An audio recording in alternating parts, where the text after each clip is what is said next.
Assam police second cut off লিষ্টৰ 19 তাৰিখৰ আজি মই সম্পূৰ্ণৰূপে আপোনালোকৰ আপডেটবিলাক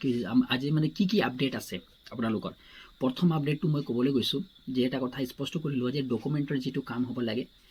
আইনী প্ৰক্ৰিয়া নাই কোৱা ডকুমেণ্টৰ যিটো ডকুমেণ্ট লাগে এই সম্পূৰ্ণৰূপে 100% হৈ ক্লিয়াৰ হৈ গৈছে প্ৰথম কথা 35খন ডিষ্ট্ৰিক্ট আছে 35খন ডিষ্ট্ৰিক্টৰ সম্পূৰ্ণৰূপে কাগজ পত্ৰ হৈ গ'ল ৰেডি হৈ গৈছে মানে কি হয় যে এটা ডিষ্ট্ৰিক্টৰ যদি ৰখি যায় তো তাত প্ৰব্লেম হয় মানে তেওঁলোকে এইটো ক'ব পাৰে ৰহা নাই বা এই ডিষ্ট্ৰিক্টে কেলে বিচৰা নাই তেওঁলোকৰ মানে কেলিফিকেশ্যন আছে সেই ডিষ্ট্ৰিক্ট আকৌ নাপাব সেইটোৱে প্ৰব্লেম গম পাইছেনে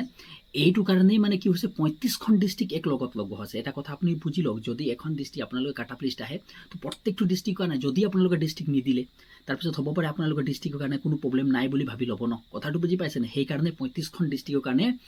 এক লগত লগোৱা হৈছে মানে পুৰা কথাবিলাক যিমান আছে কি বিচাৰি আছে প্ৰত্যেকখন ডিষ্ট্ৰিক্ট 35খন ডিষ্ট্ৰিক্টে এক লগত হৈ কিনে আইনী প্ৰক্ৰিয়াটো সম্পূৰ্ণ হৈছে মানে আইন যিটো বনাব লাগে যিটো আইন বনাইছে মানে কানুন যিবিলাক লিখা হৈছে পইণ্টবিলাক ডকুমেণ্টটো সম্পূৰ্ণৰূপে ক্লিয়াৰ হৈছে প্ৰথম পইণ্ট নাম্বাৰ 2 পইণ্টটো হৈছে যে আপোনালোকৰ এটা কথা মই কৈ দিছোঁ 21-22 তাৰিখৰ ভিতৰত বহুত ধুনীয়া এটা আপডেট পাব 21-22 তাৰিখ এইটো কথা কৈছে আমি লাইভৰ যোগেদিও আপোনালোকক জনাইছিলোঁ যে 21-22 তাৰিখ মনটোও কৈছিলে মই আপোনালোকক এটা কথা স্পষ্ট কৰি দিছোঁ যে 21 আৰু 22 এই দুদিন বহুত ভাল নিউজ আহিছে কেলে না যিটো আইনী প্ৰক্ৰিয়া কিবা ন কিবা এটা আমি পাম মানে কিবা এটা ভাল পাম সেইটো সিক্ৰেট থ'ব লাগে সব বস্তু মানে পাব্লিক কি কৰিব নোৱাৰি সেইটো আপোনালোকে দুদিন বা একদিনৰ আগত মানে যেনে 21-22 তাৰিখৰ ভিতৰত মই আপোনালোকৰ আপডেট দি দিম সেই কথাটো আপোনালোকে গম পাই যাব 2 নম্বৰ কথাটো মই যদি চাব লগা মই আপোনালোকক কি কৰিলোঁ সেইটো লৈ কিনি মই বহুতেই এতিয়া আমাৰ কমেণ্টত কৰি আছিলে যে কালিৰ লগতে তই কি কৰিছ মই আপোনালোকক এটা কথা স্পষ্ট কৰি দিছোঁ দেই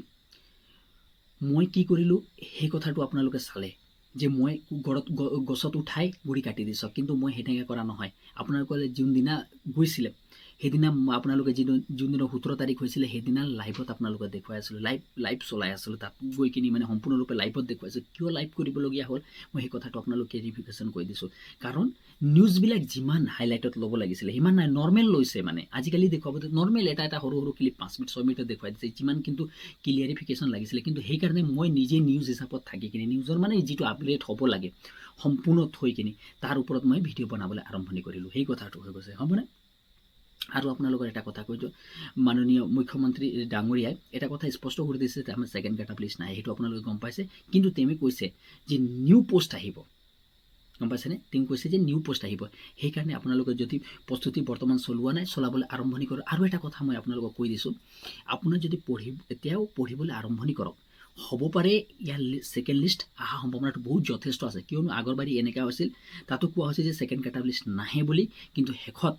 কি হয় ছেকেণ্ড কাট অফ লিষ্ট আহিলে সেইকাৰণে মই আপোনালোকক কৈছোঁ যদি পঢ়ি নাথাকিব পিছত গৈ প্ৰব্লেম হ'ব কিন্তু আপোনাৰ দেই 2-3 দিনৰ আগত গম পাই যাব যে কাট অফ লিষ্ট আহিব 2-3 দিনৰ এডমিট দেখুৱাই দিব সেইকাৰণে আপোনালোকে যদি এনেকৈ ভুল নকৰিব অলপ চলপ পঢ়ি থাকোঁ যাতে বেলেগ পৰীক্ষা যদি